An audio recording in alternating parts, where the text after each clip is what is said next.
Megala Vlog. For this video, nandito kami ngayon sa tabing dagat kung saan kami nag-aantay para makapag-paraw sailing. Sobrang special nitong activity na to kaya nag-decide ako na gawan siya ng sarili niyang vlog. Ayan. So, ito yung sasakyan namin. Sobrang thankful ko kasi hindi siya maraming design. Sobrang plain and simple lang yan. Sobrang, ayan, aesthetic. Ganun. Pero alam nyo bang mali pala yung decision kong mag-private kami na paraw. Dapat pala naki-join na lang kami para magkakatabi kaming pamilya. Ngayon tuloy, ayun silang mag-ama tapos ako nasa kabilang side. O diba? Solo traveler yarn. Charet. Itong mga susunod na clip ay sa point of view ni Miguel. Ayan, hawak niya ang isang phone at ang DSLR. Nakakatuwa kasi habang nag-edit ako, nakita ko na sobrang enjoy silang mag-ama pala dun sa side nila. Kasi ako dun sa dulo, busy akong mag-video din, di ba? Ang ganda-ganda lang ng moment kung mag-ama dyan. Ayan, so enjoy nyo lang. Yes!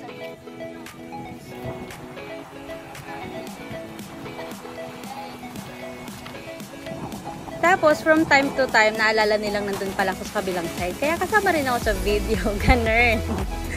Nakakatuwa lang kasi ang active din ni Miguel mag-video. O, diba? Ang dami rin yung mga clips dyan.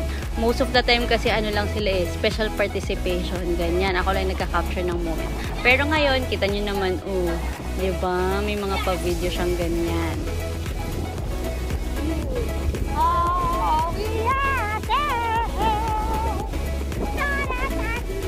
Huwag kayo mag-alala guys, normal niya yan.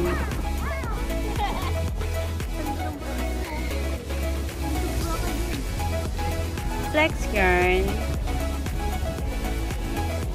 Yay! Kami.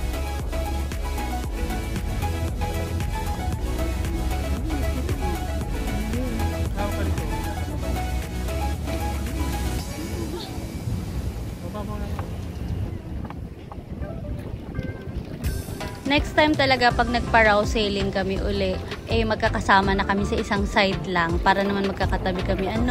O ayan si Miguel, chill na chill lang. Sobrang ganda talaga,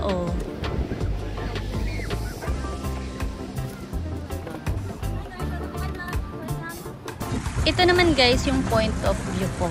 Ayan yung mag-ama. And na-realize ko lang na puro pala pa-portrait yung mga videos na na-capture ko dito sa paraw sailing. So ayan, I need to crop it na parang maging landscape lang. So medyo putol yung ibang mga videos. Grabe talaga kaganda at ka-chill netong activity na to, tong paraw sailing. As in sobrang na-enjoy talaga namin. Grabe. Look at that sunset guys. Oh my god, napakaganda. Alam nyo ako, hindi ako takot sa araw. Kaya ayan, i-capture natin yan and namnamin natin ang vitamins and minerals from the sun. Ganun. At ayan yung mag-ama. Ang saya.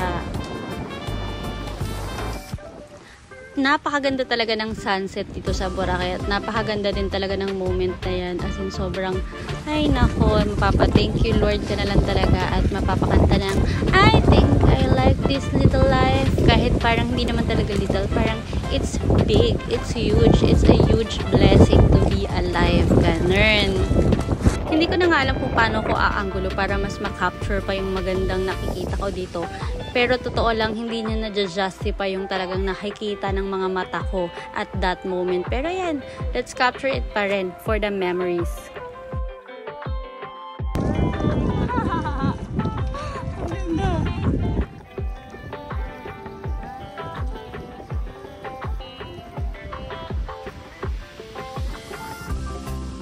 Sobrang napaka-magical hour talaga ng moment na yan guys. Look. Diba? Sobrang, ay nako talaga. Okay na, kahit di na ako mag-island sa amin bukas. Nagawa ko naman na yun. Siyempre, charot lang yun.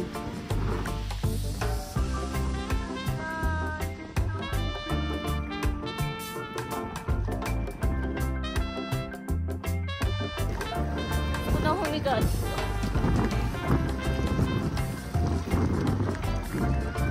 Humiga nga. O, diba?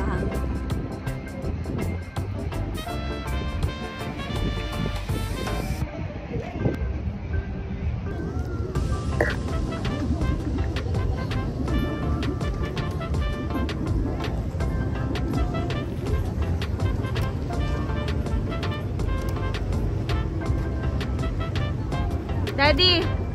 Mikhail, Brenda, enjoy? Good?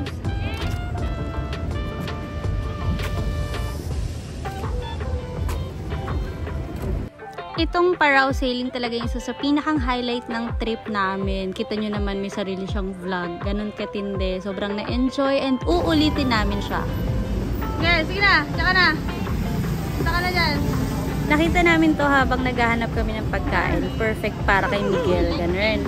And then si Miguel naman gustong matry tong tanghulo. Strawberry daw. Ayun niya. So, pinagbigyan siya ng kanyang mahal na daddy. At ito yung reaction niya. Sobrang priceless, guys. Oh, daddy mo.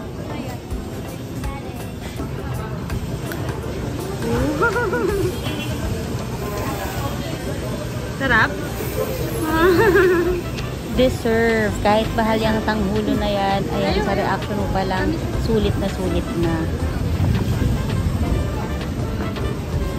So finally, nakita na namin yung Smoke Bar Grill Eme na kainan. And ito yung in-order namin for the dinner.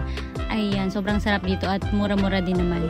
Tapos, pagkatapos na umuwi na lang kami sa hotel at nag-bubble bath. Bubble bath. Ganun.